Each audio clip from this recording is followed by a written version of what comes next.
혹시 우리가 인류 역사상 가장 중요한 날들을 살고 있을지도 모른다는 생각을 해보신 적이 있으십니까? 바로 지금 이 순간 여러분이 이 영상을 보고 계시는 동안 새 나라가 전례 없는 방식으로 자리를 잡고 있습니다. 그리고 가장 인상적인 것이 무엇인지 아십니까? 이것은 우연이 아닙니다. 예수님께서 경고하셨습니다. 선지자들이 경고했습니다. 그리고 수세기 동안 학자들은 이것이 언제 일어날지 이해하려고 노력해왔습니다.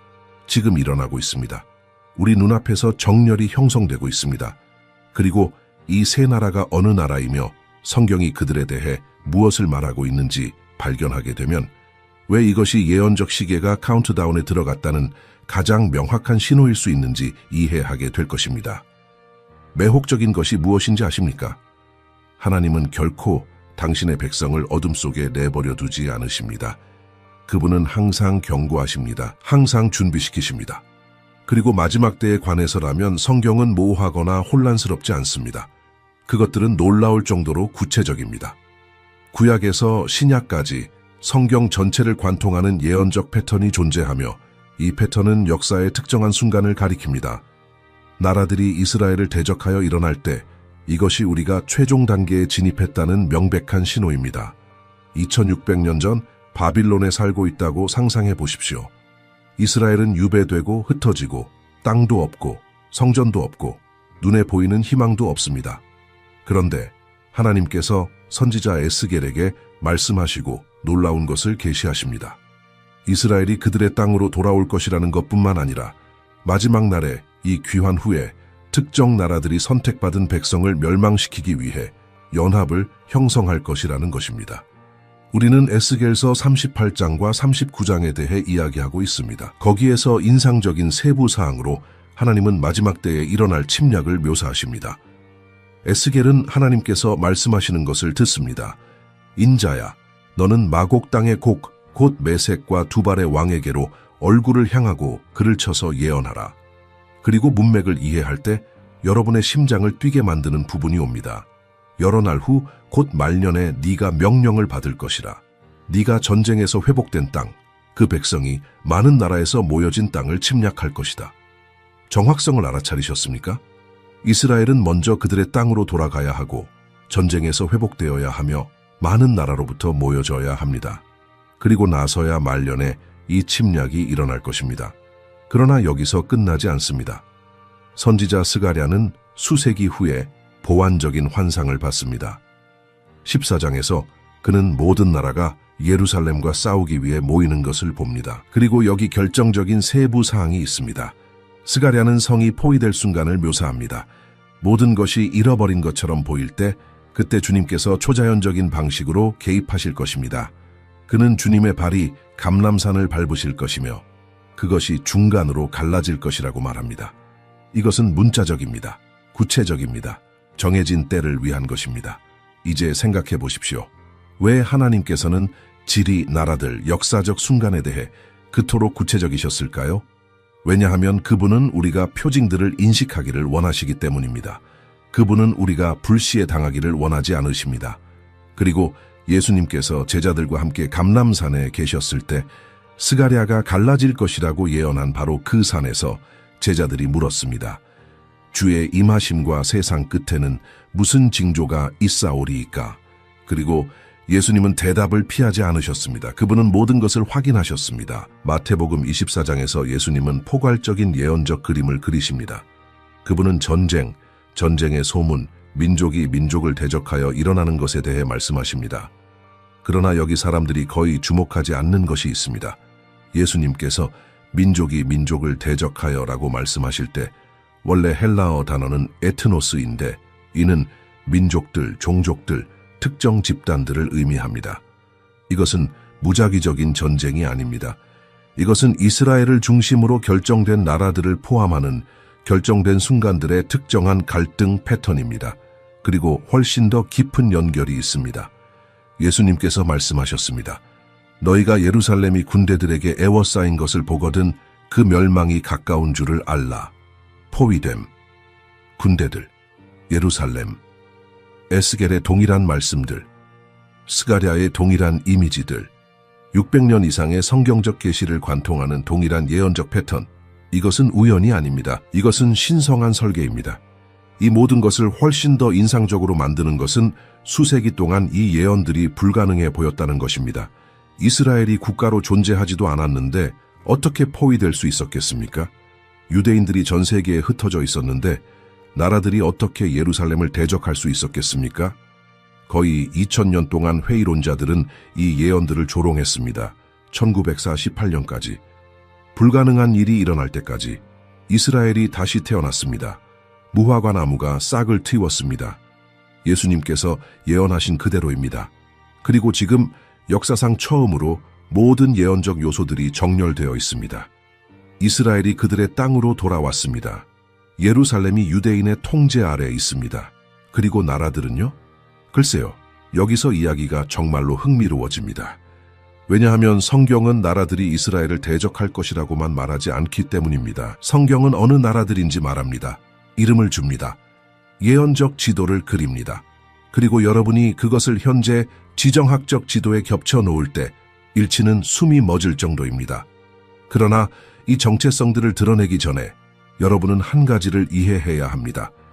이 세 특정 나라들이 성경이 묘사한 정확한 방식으로 정렬될 때 더 이상 이론이 아닐 것입니다. 움직이는 예언적 현실이 될 것입니다. 여러 세대가 기다려온 표징이 될 것입니다. 이제 우리는 모든 것을 맞출 부분에 도달했습니다. 수세기 동안 성경학자들은 예언에 언급된 나라들의 정확한 정체성에 대해 논쟁했습니다. 어떤 이들은 그것들이 상징적 언급이라고 말했습니다. 다른 이들은 고대 이름들을 현대 나라들로 번역할 수 없다고 주장했습니다. 그러나 이러한 모호한 해석들에는 문제가 있습니다. 하나님은 모호하지 않으십니다. 그분이 예언하실 때 그분은 구체적이십니다. 그리고 여러분이 성경 지리를 이해하고 현재 지도에 겹쳐 놓을 때 계시는 수정같이 맑습니다. 에스겔서 38장으로 돌아가 봅시다. 하나님께서 선지자에게 마곡 땅의 곡 메섹과 두발의 왕에게로 얼굴을 돌리라고 말씀하십니다. 이제 이것에 주목하십시오. 이것들은 만들어진 이름이나 신비한 이름이 아닙니다. 에스겔 시대에 존재했고 오늘날까지 추적될 수 있는 실제 지리적 장소들입니다. 요세푸스와 같은 고대 역사가들에 따르면 마곡은 이스라엘 북쪽의 땅들, 특히 오늘날 우리가 러시아와 구소련 공화국들로 알고 있는 지역들을 가리켰습니다. 메섹과 두발은 현재 터키에 위치한 도시들이었습니다. 이것은 이론이 아닙니다. 문서화된 역사적 지리입니다. 그리고 여기 여러분의 심장을 뛰게 만드는 세부 사항이 있습니다. 에스겔은 이 연합이 북쪽 끝에서 올 것이라고 말합니다. 지도를 가지고 이스라엘 북쪽에서 직선을 그으면 어디에 도착합니까? 정확히 모스크바. 러시아의 수도는 예루살렘의 거의 완벽하게 북쪽에 있습니다. 지리적 정확성은 놀랍습니다. 그러나 끝나지 않았습니다. 에스겔은 이 침략에 합류할 나라들을 계속 나열합니다. 그리고 여기 무시될 수 없는 이름이 옵니다. 페르시아. 38장 5절에 분명히 쓰여 있습니다. 페르시아와 구스와 붓이 그들과 함께할 것이다. 이제 페르시아의 현대적 이름은 무엇입니까? 이란. 1935년에 바뀌지 않았습니다. 공식적으로 그 나라는 이란 이슬람 공화국이라고 불리지만 모두가 그 역사적 정체성을 알고 있습니다. 그것은 예언의 고대 페르시아입니다. 생각해 보십시오. 중동의 모든 나라 중에서 오늘날 이스라엘에 대해 가장 공격적인 수사를 가진 나라는 어디입니까? 이스라엘을 지도에서 지워버리겠다는 의도를 공개적으로 반복적으로 선언한 나라는 어디입니까? 유대 국가를 포위하기 위해 군사 능력을 지속적으로 개발하고 동맹을 형성하고 있는 지역 강국은 어디입니까? 이란. 에스겔이 2600년 전의 마지막 날에 이스라엘을 대적하여 연합을 형성하는 것을 본 바로 그 페르시아입니다. 그리고 더 있습니다. 에스겔은 고멜과 그의 모든 군대, 그리고 북쪽 끝에 도갈마 족속과 그의 모든 군대를 언급합니다. 고멜은 학자들에 의해 고대 갑바도기아 지역, 역시 현대 터키로 식별됩니다. 도갈마 족속, 같은 지리적 지역. 그래서 우리가 여기에 무엇을 가지고 있습니까? 극북에서 오는 러시아, 동쪽에서 오는 이란, 직접적인 국경에 있는 터키, 완벽한 지리적 포위입니다. 이제 전개되는 예언적 장면을 상상해 보십시오. 세 주요 강국, 각각 다른 방향에서 와서 이스라엘에 수렴하고 있습니다. 그들은 작은 나라들이 아닙니다. 그들은 상당한 군사 능력을 가진 지역 강국들입니다. 핵무기를 보유한 러시아, 패권적 야망을 가진 이란, 유럽과 아시아 사이의 접근을 통제하는 전략적 위치를 가진 터키. 에스겔이 이 환상을 가졌을 때 이 지역들은 중요했지만 오늘날 그들이 소유한 지정학적 힘에 비할 바가 아니었습니다. 그리고 여기 거의 논의되지 않는 것이 있습니다. 예언은 단지 어떤 전쟁에 대해서만 말하지 않습니다. 그것은 특정한 동기를 가진 특정한 연합을 묘사합니다. 에스겔서 38장 12절에서 하나님은 목적을 드러내십니다. 물건을 빼앗으며 노략하기 위하여 내 손을 황폐하였다가 지금은 사람이 거주하는 곳들과 민족들 중에서 모인 백성을 치려하며, 다른 말로 이 나라들은 이스라엘에서 불을 보게 될 것이고 그것을 취하기를 원할 것입니다. 그리고 맞춰보세요. 오늘날 이스라엘은 기술 강국입니다. 지중해에서 거대한 천연가스 매장지를 발견했습니다. 사막 한가운데 번영하는 경제를 가지고 있습니다. 그것은 문자 그대로 에스겔이 묘사한 대로 거주하고 번영하게 된 황폐한 곳입니다.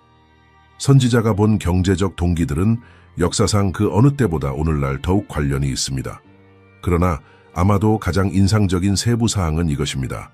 에스겔은 다른 나라들이 이 침략을 관찰하지만 직접 참여하지 않을 것이라고 예언했습니다. 13절에서 그는 스바와 드단과 다시스의 상인들이 연합에게 질문하는 것을 언급합니다. 네가 탈취하러 왔느냐? 네가 네 무리를 모아 노략하고자 하느냐? 스바와 드단은 아라비아 반도의 지역들로 식별됩니다. 그리고 오늘날 이스라엘과 외교 관계를 맺고 있는 주요 아랍 국가들은 누구입니까? 아랍에미리트, 바레인, 심지어 사우디아라비아도 접근을 보이고 있습니다. 현대 역사상 처음으로 이스라엘에 대한 침략에 자동적으로 합류하지 않을 아랍 나라들입니다. 예언적 퍼즐의 각 조각이 어떻게 외과적 정밀도로 맞춰지고 있는지 보십니까? 이것들은 억지로 끼워 맞춘 해석이 아닙니다. 이 세대까지 존재하지 않았던 지리적, 정치적, 경제적 일치들입니다. 2000년 동안 이 예언은 불가능해 보였습니다. 이스라엘은 존재하지도 않았습니다. 언급된 나라들은 묘사된 능력들을 가지고 있지 않았습니다. 동맹들은 의미가 없었습니다. 그러나 지금은 인류 역사상 처음으로 우리는 러시아, 이란, 터키가 전략적 정렬 상태에 있습니다. 성경이 말한 바로 그곳에 이스라엘이 회복되어 있습니다. 경제적 동기들이 작용하고 있습니다. 아랍 나라들이 적극적인 참가자가 아닌 관찰자의 위치에 있습니다. 에스겔이 본 모든 요소가 세계 무대에서 보이고 있습니다. 그리고 여러분이 이 세 나라가 단지 존재할 뿐만 아니라 바로 지금 이 순간 문자 그대로 군사 동맹을 형성하고 있다는 것을 이해할 때 질문은 더 이상 이것이 일어날 것인가가 아니라 이것이 언제 완성될 것인가가 됩니다. 왜냐하면 정렬은 이미 시작되었기 때문입니다. 그리고 표징들은 그 어느 때보다 명확합니다. 만약 여러분이 이 세 나라의 식별이 인상적이라고 생각했다면 지금 세계 지정학의 마쿠에서 무슨 일이 일어나고 있는지 이해할 때까지 기다리십시오. 왜냐하면 수천 년 전에 쓰인 예언은 한 가지이고 이 고대의 말씀들이 우리 눈앞에서 생명을 얻는 것을 보는 것은 완전히 다른 것이기 때문입니다. 그리고 바로 그것이 일어나고 있습니다. 예언 분석의 세계를 뒤흔든 사실로 시작해 봅시다. 2015년에 전례 없는 일이 일어났습니다. 현대 역사상 처음으로 러시아와 이란이 시리아에서 공식적인 군사 동맹을 수립했습니다. 이것의 무게를 생각해 보십시오. 에스겔 예언의 세 주요 나라 중 두 나라가 함께 작전하고 있으며 중동에서 이스라엘 국경에서 불과 몇 킬로미터 떨어진 곳에서 이것은 우연이 아닙니다. 이것은 움직이는 예언입니다. 냉전 기간 동안 이란과 거리를 유지했던 러시아가 이제 테헤란 정권과 군사 기지, 무기 기술, 조율된 전략을 공유하고 있습니다. 그들은 합동 군사 훈련을 실시합니다. 정보를 교환합니다. 작전을 계획합니다. 그리고 가장 중요한 것은 둘 다 이스라엘 북부 국경에 직접적으로 위치한 시리아의 군사적 주둔을 하고 있다는 것입니다. 에스겔이 무엇이라고 말했는지 기억하십니까? 침략이 북쪽 끝에서 올 것이라고. 그들은 이미 위치하고 있습니다. 이제 이 방정식에 터키를 추가하십시오. 수십 년 동안 터키는 서방의 동맹국이었고 나토의 회원국이었으며 이스라엘과 우호적인 관계를 가지고 있었습니다. 그러나 지난 10년 동안 극적으로 뭔가가 변했습니다. 터키는 서방에서 멀어졌고 에르도안해서 더 이슬람적인 입장을 취했으며 이스라엘과의 관계를 단절했고 가장 드러나는 것은 러시아 및 이란과 3자 동맹을 형성했습니다. 그들은 정기적으로 만납니다. 정책을 조율합니다. 시리아와 중동에 대한 전략을 정렬합니다. 여러분은 이것을 시각화할 수 있습니까? 에스겔이 2600년 전에 식별한 정확한 세 나라가 역사상 처음으로 적극적인 동맹 관계에 있고 그 지역에 군사적 주둔을 하고 있으며 이스라엘에 대해 점점 더 적대적인 수사를 하고 있습니다. 이것은 이전에 결코 일어난 적이 없습니다. 오스만 제국 동안에도 아닙니다. 냉전 동안에도 아닙니다. 다른 어떤 역사적 시기에도 이 세 특정 강국들이 이러한 정확한 방식으로 정렬된 적이 없었습니다. 그리고 수사는요, 불안한 것을 보여드리겠습니다. 이란 지도자들은 반복적으로 공식 연설에서 이스라엘이 제거되어야 한다고 선언했습니다. 나는 주변부 극단주의 그룹들에 대해 말하는 것이 아닙니다. 나는 정부의 공식 선언들에 대해 말하고 있습니다. 이란의 최고 지도자 아야톨라 하메네이는 이스라엘을 제거되어야 할 암성 종양이라고 불렀습니다. 이란 장군들은 공개적으로 이스라엘을 지도에서 지워버리겠다고 약속했습니다. 이것은 정상적인 정치가 아닙니다. 이것은 전멸의 언어입니다. 러시아는 수사에서 더 계산적이지만 유엔에서 친이스라엘 결의안들을 지속적으로 거부해왔고 이스라엘의 적들을 무장시켰으며 명백히 유대 국가를 포위하는 방식으로 그들의 군대를 배치했습니다. 그리고 터키는요, 에르도안은 이스라엘을 테러리스트 국가라고 불렀고 외교 관계를 단절했으며 그 지역의 반이스라엘 그룹들에 대한 지원을 크게 증가시켰습니다. 그러나 여기 정말로 여러분의 눈을 열게 할 것이 있습니다. 이 세 나라는 단지 말만 하고 있는 것이 아닙니다. 그들은 군사 인프라를 구축하고 있습니다. 이란은 이스라엘 국경에서 50km도 안 되는 곳에 시리아에 기지들을 설립했습니다. 레바논의 헤즈볼레 고급 미사일들을 이전했습니다. 이미 공격에 사용된 드론 능력을 개발했습니다. 러시아는 시리아에 S-300 및 S-400 방공 시스템을 설치했습니다. 터키는 전략적 위치로 군대를 이동시켰습니다. 이스라엘의 관점에서 장면을 상상해 보십시오. 북쪽에는 시리아의 러시아, 이란, 터키 군대, 북동쪽에는 증가하는 이란의 주둔, 동쪽에는 끊임없이 위협하는 이란. 그것은 문자 그대로 에스겔이 묘사한 포위 시나리오입니다. 그리고 처음으로 이것은 단지 이론적이지 않습니다. 측정 가능합니다. 검증 가능합니다. 위성들이 기지들을 포착합니다. 언론인들이 움직임들을 보도합니다. 분석가들이 동맹들을 문서화합니다. 그리고 더 있습니다. 여러분은 2018년에 러시아, 이란, 터키가 그들의 첫 공식 3자 정상회담을 개최했다는 것을 알고 계셨습니까? 그들은 러시아의 소치에서 만났습니다. 특히 시리아와 그 지역의 미래를 논의하기 위해서. 그 후 테헤란에서 다시 만났습니다. 그 후 앙카라에서. 이것들은 우연한 만남이 아닙니다.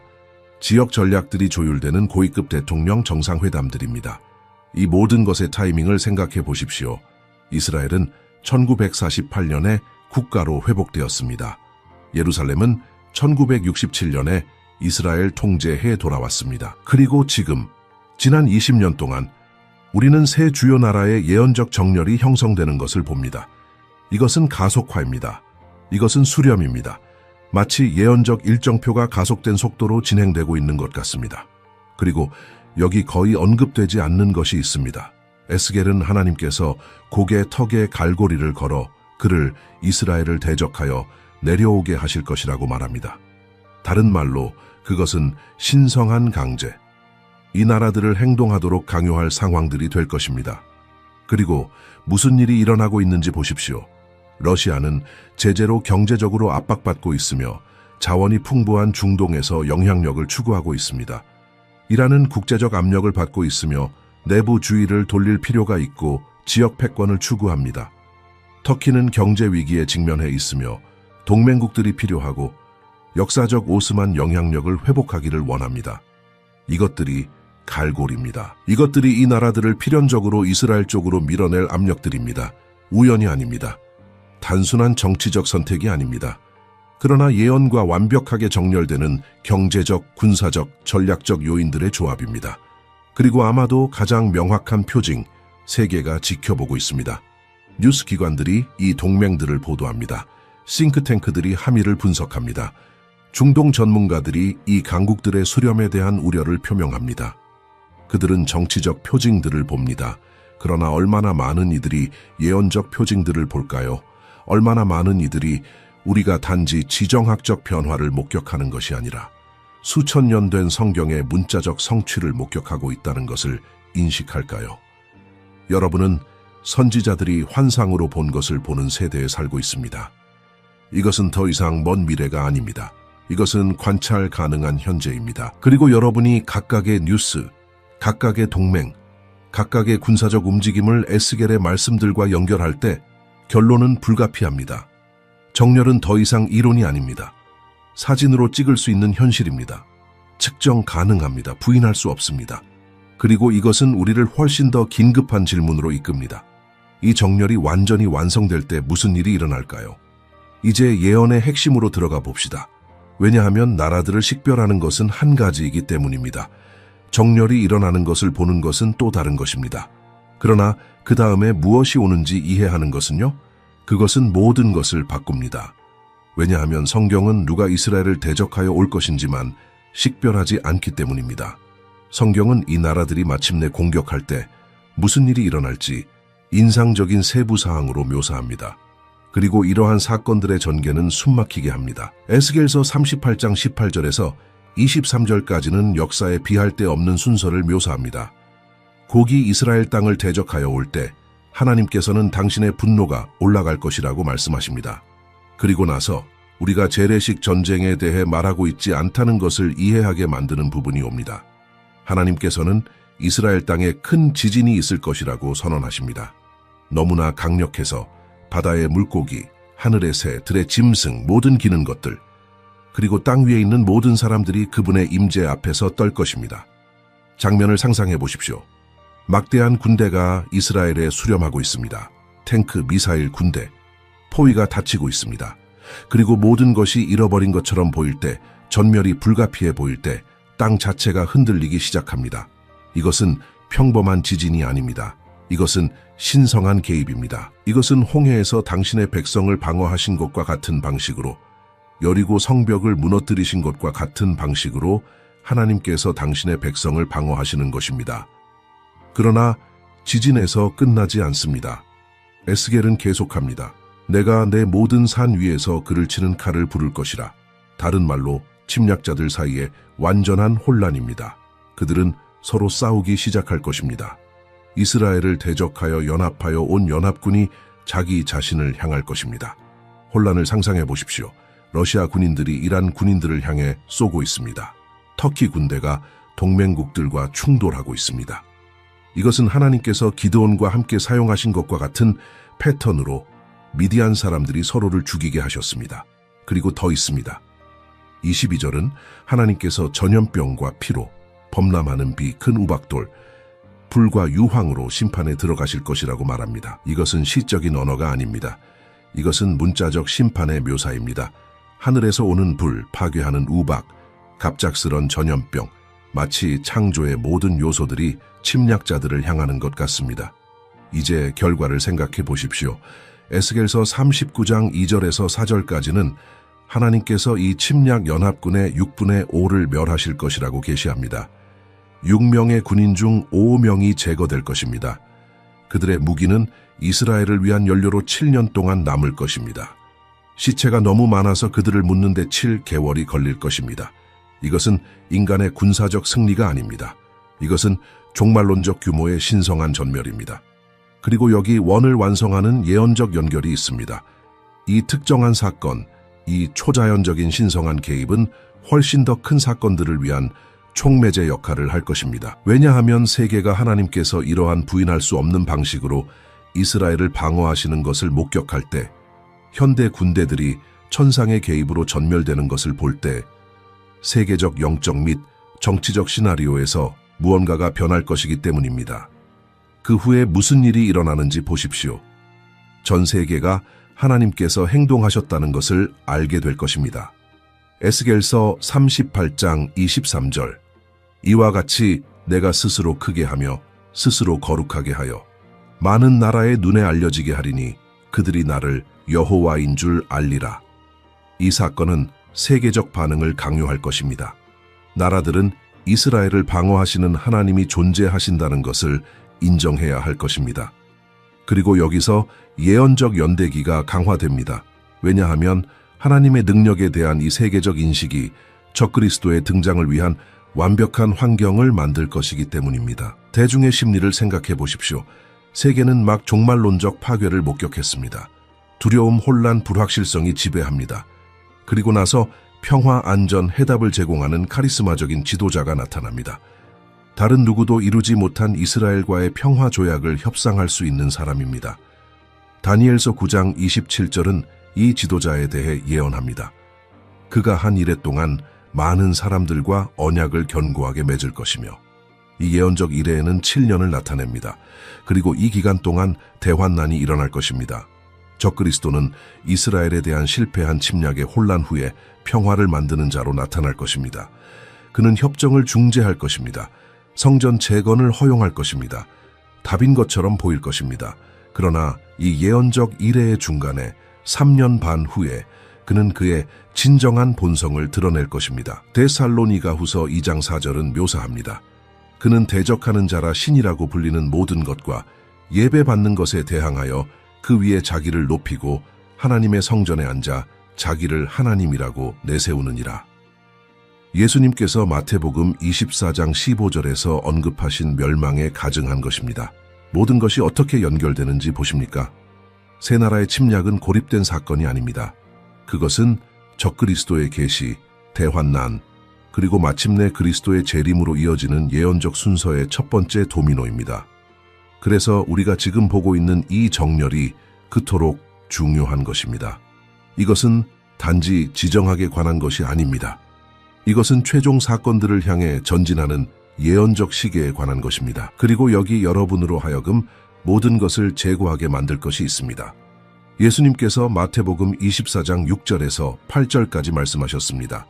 난리와 난리의 소문을 듣겠으나 너희는 삼가 두려워하지 말라. 이런 일이 있어야 하되 아직 끝은 아니니라. 민족이 민족을 나라가 나라를 대적하여 일어나겠고 곳곳에 기근과 전염병과 지진이 있으리니 이 모든 것은 재난의 시작이니라. 재난의 시작, 해산의 고통과 같습니다. 처음에는 간격을 두고 시작하다가 더 자주, 더 강렬해지며 출산이 일어날 때까지 에스겔서 38장과 39장의 침략은 이러한 주요 진통 중 하나입니다. 그것은 우리가 최종 단계에 진입했다는 명확한 신호입니다. 왜냐하면 연합군에 대한 신성한 개입 후에 적그리스도가 출현한 후에 대환난 후에 절정이 옵니다. 그리스도의 재림. 요한계시록 19장은 예수님께서 만왕의 왕이시요 만주의 주로 돌아오시는 것을 묘사합니다. 스가랴가 예언한 바로 그 감람산을 밟으시고 천년 왕국을 세우십니다. 모든 것이 연결됩니다. 에스겔은 순서의 시작을 보았습니다. 다니엘은 중간을 보았습니다. 요한은 끝을 보았습니다. 그리고 예수님께서 모든 것을 확인하셨습니다. 이것들은 모순되는 예언들이 아닙니다. 그것들은 같은 예언적 책의 장들입니다. 그리고 이 책은 우리 눈앞에서 펼쳐지고 있습니다. 여러분이 완전한 순서를 이해할 때 세 나라의 현재 정렬은 완전히 다른 무게를 얻게 됩니다. 그것은 단지 흥미로운 것이 아닙니다. 그것은 긴급합니다. 왜냐하면 우리가 지금 형성되고 있는 첫 단계를 보고 있다면 완전한 순서가 전개되기까지 얼마나 남았을까요? 그리고 이것은 우리를 가장 중요한 질문으로 이끕니다. 이 모든 예언들이 하나님의 계획의 더 큰 정령에 어떻게 맞아떨어질까요? 이제 한 걸음 물러서서 완전한 그림을 봅시다. 왜냐하면 세 나라의 예언은 진공 상태에 존재하지 않기 때문입니다. 그것은 하나님께서 수천 년에 걸쳐 계시해 오신 거대한 예언적 퍼즐의 중요한 조각입니다. 그리고 여러분이 이 모든 조각들이 어떻게 맞아떨어지는지 이해할 때 신성한 계획의 정확성은 여러분을 말문이 막히게 할 것입니다. 처음부터 시작해 봅시다. 1897년에 스위스 바젤에서 제1차 시온주의 회의가 열렸습니다. 터도르 헤르츠는 50년 안에 유대 국가가 있을 것이라고 선언했습니다. 사람들은 웃었습니다. 불가능해 보였습니다. 유대인들은 거의 2000년 동안 전 세계에 흩어져 있었습니다. 그러나 1548년 정확히 50년 후 5월 14일에 다비드 벤구리온이 이스라엘 국가의 수립을 선언했습니다. 문자 그대로 성취된 예언입니다. 그러나 기다리십시오. 이것은 단지 인간의 계획이 아니었습니다. 그것은 에스겔서 37장 유명한 마른 뼈들의 환상의 성취였습니다. 하나님께서는 에스겔에게 마른 뼈로 가득한 골짜기를 보여주셨습니다. 완전히 죽어있고 생명이 없었습니다. 그리고 나서 하나님께서 물으십니다. 인자야, 이 뼈들이 능히 살 수 있겠느냐? 그리고 에스겔은 뼈들이 함께 모이고 힘줄이 나타나고 살이 덮이고 피부가 형성되는 것을 봅니다. 그리고 마침내 영이 들어가서 그들이 사는 것을, 그리고 하나님께서 설명하십니다. 이 뼈들은 이스라엘 온 족속이니라. 거의 2000년 동안 죽었던 한 나라가 다시 살아날 것입니다. 1948년은 이 예언의 문자적 성취였습니다. 이스라엘이 다시 태어났습니다. 불가능한 일이 일어났습니다. 그러나 더 있었습니다. 1967년 6.1 전쟁 동안 예루살렘은 주후 70년 이후 처음으로 유대인의 통제로 돌아왔습니다. 거의 2000년 후에 예수님께서 누가복음 21장 24절에서 예언하셨습니다. 그들이 칼날에 죽임을 당하며 모든 이방에 사로잡혀 가겠고 예루살렘은 이방인의 때가 차기까지 이방인들에게 밟히리라. 이방인의 때, 비유대인들에 의해 통제되는 예루살렘, 바빌론 사람들, 페르시아 사람들, 그리스 사람들, 로마 사람들, 비잔틴 사람들, 아랍 사람들, 십자군, 오스만 사람들, 영국인들, 수천 년 동안, 그리고 나서 1967년 6월에 이스라엘 군인들이 통곡의 벽에 도착합니다. 예루살렘은 다시 유대인의 손에 있습니다. 외과적 정밀도로 성취된 또 다른 예언입니다. 이제 또 다른 요소를 추가하십시오. 예수님께서 마태복음 24장 32절에서 말씀하셨습니다. 무화과 나무의 비유를 배우라. 그 가지가 연하여지고 잎사귀를 내면 여름이 가까운 줄을 아나니. 무화과 나무는 성경에서 항상 이스라엘의 상징이었습니다. 그리고 예수님께서 무화과 나무가 싹 트는 것을 보는 세대가 이 모든 일이 일어나기 전에 지나가지 않을 것이라고 말씀하셨을 때 그분은 시간적 표지를 세우고 계셨습니다. 무화과 나무는 1948년에 싹 텄습니다. 성경적 세대는 해석에 따라 40년에서 70년 또는 심지어 80년까지 다양합니다. 우리는 지금 2025년에 있습니다. 이스라엘의 재탄생 이후 77년, 선언 이후 78년, 싹을 본 세대가 자연적 기대 수명의 끝에 도달하고 있습니다. 그리고 바로 이 시간적 창에서 우리는 새 나라가 정렬하는 것을 봅니다. 우연일까요? 아니면 신성한 동시성일까요? 그러나 더 많은 층들이 있습니다. 다니엘은 다니엘서 9장 24절에서 27절까지 70일의 예언을 받았습니다. 70일에가 이스라엘 백성 위에 정해졌습니다. 이 예언적 일회 중 69일에는 이미 성취되었으며 정확히 예수님께서 십자가에 못 박히셨을 때 끝났습니다. 한 일회가 남아 있습니다. 최후의 7년, 대환난. 그리고 이 마지막 일회는 언제 시작됩니까? 적그리스도가 이스라엘과 언약을 확정할 때입니다. 그리고 세계 지도자가 이스라엘과 언약을 중재할 수 있는 환경을 만들기 위해 무엇이 일어나야 합니까? 혼란, 갈등, 해결을 요구하는 위기, 그리고 에스겔서 38장과 39장의 침략은 무엇을 나타냅니까? 정확히 그것입니다. 이 언약의 필요성을 만들 촉매제입니다. 이제 천상의 표징들을 보십시오. 예수님께서 누가복음 21장 25절에서 말씀하셨습니다.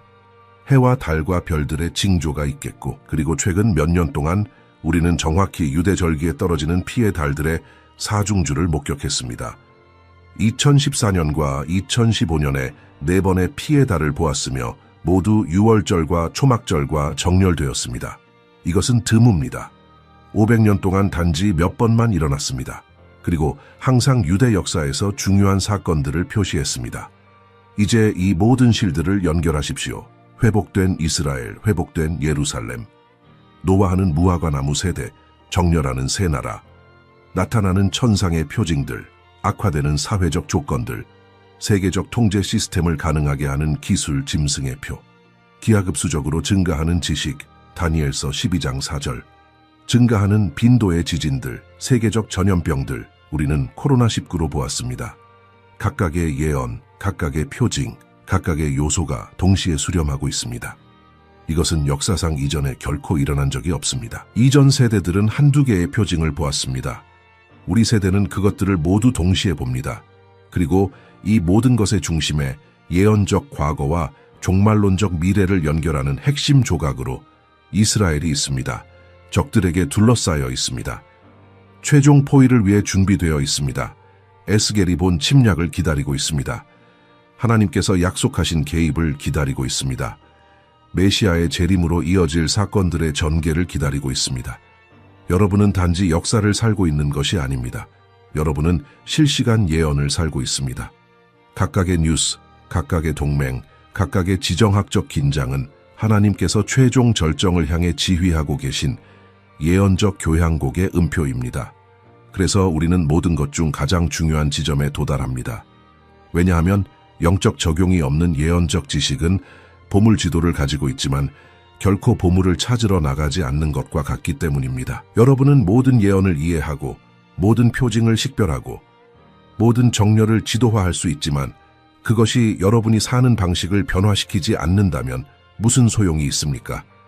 예수님께서는 마태복음 25장 1절에서 13절까지 결정적인 비유를 말씀하셨습니다. 신랑을 기다리는 10처녀 모두 등을 가지고 있었습니다.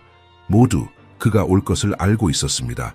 그러나 5은 슬기로워서 여분의 기름을 가져갔습니다. 5은 미련하여 준비하지 않았습니다. 그리고 신랑이 더딜 때 모두 잠들었습니다. 그리고 한밤중에 외침이 보라 신랑이로다 맞으러 나오라. 슬기로운 자들은 기름이 있었습니다. 미련한 자들은 없었습니다. 그리고 그들이 사러 갔을 때 신랑이 도착했습니다. 문이 닫혔습니다. 그리고 예수님께서는 우리를 떨게 해야 할 말씀으로 끝맺으십니다. 그런즉 깨어있으라 너희는 그날과 그 시를 알지 못하느니라. 이 비유는 행위로 구원받는 것에 대한 것이 아닙니다. 이것은 영적 준비에 대한 것입니다. 이것은 끊임없는 준비 상태로 사는 것에 대한 것입니다. 이것은 그 순간이 올 때 등에 기름을 가지고 있는 것에 대한 것입니다. 그리고 기름은 성령, 하나님과의 친밀함, 기도의 삶, 마지막 순간에 빌리거나 살 수 없는 그리스도와의 진정한 관계를 나타냅니다. 그렇다면 예언들이 성취되는 동안 어떻게 준비합니까? 첫째, 편집증 없는 경계. 예수님께서 누가복음 21장 36절에서 말씀하셨습니다. 이러므로 너희는 장차 올 이 모든 일을 능히 피하고 인자 앞에 서도록 항상 기도하며 깨어 있으라. 경계는 영적 인식입니다. 이것은 분별력입니다. 이것은 마비시키는 두려움이나 걷잡을 수 없는 추측에 빠지지 않으면서 시대의 표징들에 대해 눈을 뜨고 있는 것입니다. 여기에 섬세한 균형이 있습니다. 한편으로 예수님께서는 우리에게 표징들을 인식하라고 지시하셨습니다. 다른 한편으로 그분은 날짜를 정하거나 끊임없는 불안 속에 사는 것에 대해 경고하셨습니다. 진정한 경계는 헤드라인에 집착하는 것이 아닙니다. 그것은 그리스도께서 오늘 돌아오실 수 있는 것처럼 매일을 사는 것이지만 그분이 100년 더 지체하시는 것처럼 계획하는 것입니다. 그것은 인내와 함께하는 긴박함입니다. 그것은 충실함과 함께하는 기대입니다. 둘째, 말씀을 통한 믿음의 강화. 디모데후서 3장 16절은 말합니다. 모든 성경은 하나님의 감동으로 된 것으로 교훈과 책망과 바르게 함과 의로 교육하기에 유익하니 여러분이 어려운 시기가 온다는 것을 안다면 여러분은 기초를 약화시키지 않습니다. 여러분은 그것을 강화합니다.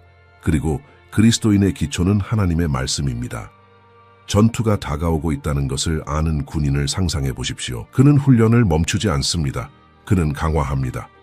마찬가지로 여러분이 우리가 최종 사건들의 전야에 있다는 것을 이해할 때 이것은 성경을 소홀히 할 때가 아닙니다. 이것은 더 깊이 파고들 때입니다.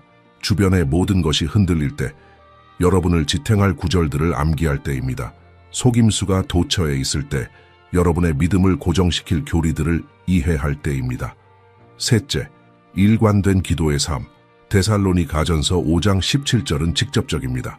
쉬지 말고 기도하라. 이것은 24시간 무릎 꿇고 있는 것에 대한 것이 아닙니다. 이것은 하나님과 지속적인 대화를 유지하는 것에 대한 것입니다.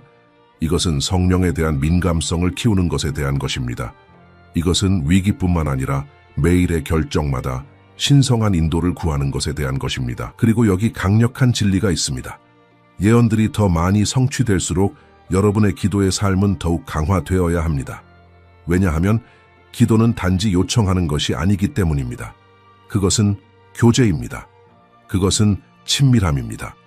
그것은 예언적 사건들의 전개를 통제하시는 분과 관계를 쌓는 것입니다. 그리고 여러분이 하나님과 친밀함을 가질 때 여러분이 그분에 대해 아는 것이 아니라 그분을 알 때 두려움은 감소합니다. 불안은 녹아내립니다. 신뢰가 자랍니다. 넷째, 강화된 믿음의 공동체. 히브리서 10장 25절은 경고합니다. 모이기를 패하는 어떤 사람들의 습관과 같이 하지 말고 오직 권하여 그날이 가까움을 볼수록 더욱 그리하자. 알아차리셨습니까? 더욱. 그날이 가까울수록 공동체는 더욱 중요합니다. 여러분은 마지막 날들을 혼자 직면하도록 부름받지 않았습니다. 하나님께서는 교회를 몸으로 지정하셨습니다. 한 지체가 약할 때 다른 이들이 지탱합니다. 한 사람이 낙담할 때 다른 이들이 격려합니다. 한 사람이 혼란스러울 때 다른 이들이 명료함을 가져옵니다. 여러분이 영적으로 준비하고 있지만 믿음의 공동체로부터 고립되어 있다면 여러분은 잘못 준비하고 있는 것입니다. 다섯째, 의도적인 거룩함. 베드로전서 1장 16절은 구약의 부르심을 반향합니다. 내가 거룩하니 너희도 거룩할지어다. 거룩함은 도달할 수 없는 완벽함이 아닙니다. 그것은 죄로부터의 의도적인 분리입니다. 그것은 오염된 세상에서 순결을 추구하는 것입니다. 그것은 일시적인 쾌락보다 하나님의 임재를 선택하는 것입니다. 그리고 여기 이것이 예언적으로 왜 중요한지가 있습니다. 여러분이 그리스도의 재림 전 마지막 세대에 있을 수 있다는 것을 안다면 어떻게 살겠습니까? 부주의하게 도덕적 타협으로 아니면 거룩한 긴박함으로? 바울은 로마서 13장 11절과 12절에서 말했습니다. 또한 너희가 이 시기를 알거니와 자다가 깰 때가 벌써 되었으니 이는 이제 우리의 구원이 처음 믿을 때보다 가까웠음이라.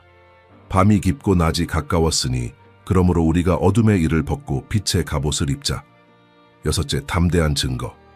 여러분이 정말로 우리가 마지막 날들에 있다고 믿는다면 여러분이 영혼들이 영원한 위험에 처해 있다는 것을 진정으로 이해한다면 이 진리를 어떻게 살아갑니까? 침묵으로? 아니면 복음을 나누는 긴급하고 자비로운 마음으로? 마태복음 24장 14절은 말합니다. 이 천국 복음이 모든 민족에게 증언되기 위하여 온 세상에 전파되리니 그제야 끝이 오리라. 끝을 위한 조건 중 하나는 복음이 모든 민족에게 도달하는 것입니다. 그리고 맞춰보세요. 역사상 처음으로 우리는 이것을 할 수 있는 기술을 가지고 있습니다. 인터넷, 위성, 번역, 이전에는 접근할 수 없었던 곳의 선교사들. 그러나 이것은 모든 그리스도인이 책임이 있다는 것을 의미합니다. 단지 목사나 선교사만을 위한 것이 아닙니다. 그것은 여러분을 위한 것입니다. 여러분의 직장에서, 여러분의 가족에서, 여러분의 이웃에서, 여러분의 소셜 미디어에서 우리가 시간이 짧다는 것을 안다면 모든 대화가 중요합니다. 그리스도를 나눌 모든 기회는 소중합니다. 여러분이 만나는 모든 사람은 여러분을 통해 마지막으로 예수님에 대해 듣고 있을 수 있습니다. 그리고 마지막으로 흔들리지 않는 소망. 로마서 5장 5절은 선언합니다. 소망이 우리를 부끄럽게 하지 아니함은 우리에게 주신 성령으로 말미암아 하나님의 사랑이 우리 마음에 부은 바 됨이니. 이것은 순진한 희망이 아닙니다. 이것은 맹목적인 낙관주의가 아닙니다. 이것은 하나님의 약속들에 기초한 확신입니다. 그렇습니다. 어려운 시기가 옵니다. 그렇습니다. 대환난은 전례 없는 고통의 기간이 될 것입니다. 그렇습니다. 세계는 경련을 겪을 것입니다. 그러나 그리스도 안에 있는 이들에게는 역사의 끝이 이미 쓰여 있습니다. 예수님께서 승리하십니다. 선이 승리합니다. 영원한 왕국이 세워집니다. 그리고 우리는 그분과 함께 있을 것입니다. 그러므로 여러분이 깨어있는 동안 여러분은 소망과 함께 깨어 있습니다. 여러분이 준비하는 동안 여러분은 기쁨과 함께 준비합니다. 여러분이 세계적 불확실성에 직면하는 동안 여러분은 영원한 확실성 안에서 쉽니다. 왜냐하면 일어나고 있는 그 무엇도 하나님을 놀라게 하지 않았기 때문입니다. 모든 정렬, 모든 긴장, 모든 예언적 성취는 정확히 그분의 일정에 따라 있습니다. 진정한 영적 준비는 여러분이 매일 아침 일어나는 방식을 변화시킵니다. 뉴스에 대한 두려움으로가 아닙니다. 그러나 왕에 대한 기대로, 미래에 대한 불안으로가 아닙니다. 그러나 주권자에 대한 신뢰로, 만약 일어난다면? 이라고 묻지 않습니다. 그러나 일어날 때 나는 준비되어 있을 것이다 라고 선언합니다. 그리고 준비되어 있다는 것은 모든 답을 가지고 있다는 것을 의미하지 않습니다. 그것은 답을 가지신 분을 아는 것을 의미합니다. 그것은 결과를 통제하는 것을 의미하지 않습니다. 그것은 통제자를 신뢰하는 것을 의미합니다. 그것은 도전의 부재를 의미하지 않습니다. 그것은 위로자의 임재를 의미합니다. 그러므로 여러분이 새 나라가 정렬하는 것을 볼 때, 표징들이 성취되는 것을 인식할 때, 공중에서 예언적 긴박함을 느낄 때, 이것이 여러분을 절망으로가 아니라 결단으로 이끌게 하십시오. 충만하게 살기로 하는 결단, 깊이 사랑하기로 하는 결단, 담대하게 증거하기로 하는 결단, 확신 있게 기다리기로 하는 결단. 왜냐하면 이 세대는 다른 어떤 세대도 가지지 못한 특권을 가지고 있기 때문입니다. 선지자들이 보기를 원했던 것을 보고 사도들이 이해하기를 갈망했던 것을 이해하며 왕들이 목격하기를 원했던 것을 목격하는 것입니다. 우리는 이 예언적 여정의 끝에 도달했지만 사실 우리는 훨씬 더 큰 무언가의 시작에 불과합니다. 여러분은 새 나라, 러시아, 이란, 터키가 에스겔이 2600년 전에 예언한 것과 정확히 일치하게 정렬하고 있는 것을 보았습니다. 여러분은 이것들이 모호한 이론이나 억지로 끼워 맞춘 해석이 아니라 이 세대까지 결코 존재하지 않았던 정확한 지리적, 정치적, 역사적 일치들이라는 것을 이해했습니다.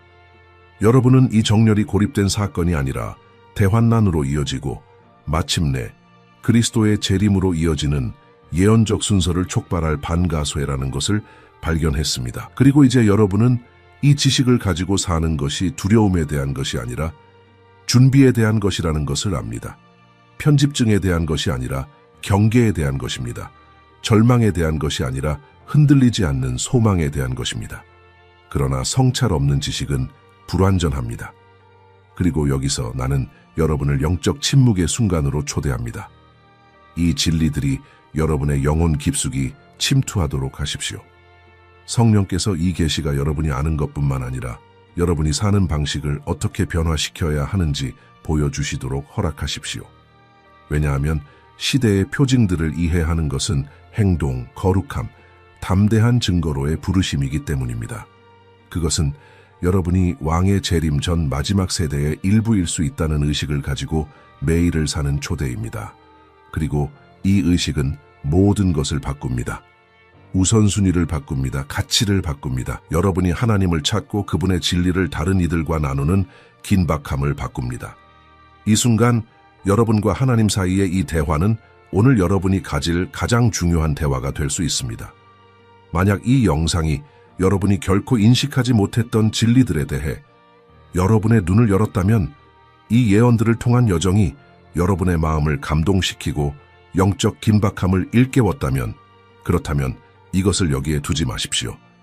이 채널을 팔로우하여 하나님께서 이 세대를 위해 가지고 계신 예언적 계시들을 계속 깊이 파고들으십시오. 그리고 더욱 중요한 것은 이러한 중요한 사건들의 각 측면을 깊이 파고들 수 있도록 제가 특별히 여러분을 위해 준비한 종말시대 예언들에 대한 완전한 재생 목록에 접속하십시오. 여러분의 믿음을 강화하고 분별력을 날카롭게 할 계시적인 내용의 수시간이 있습니다. 그리고 우리가 성경적 신비들을 밝히고 현재 사건들을 고대 예언들과 연결하며 앞으로 올 것에 대해 우리 마음을 준비하는 채널의 다른 영상들을 탐색하는 것을 잊지 마십시오. 왜냐하면 새 나라가 이미 정렬되어 있고 표징들이 이미 보이며 예언적 시계가 이미 카운트다운에 있다면 그렇다면 메아리치는 질문은 여러분은 다음에 올 것에 대해 진정으로 준비되어 있습니까?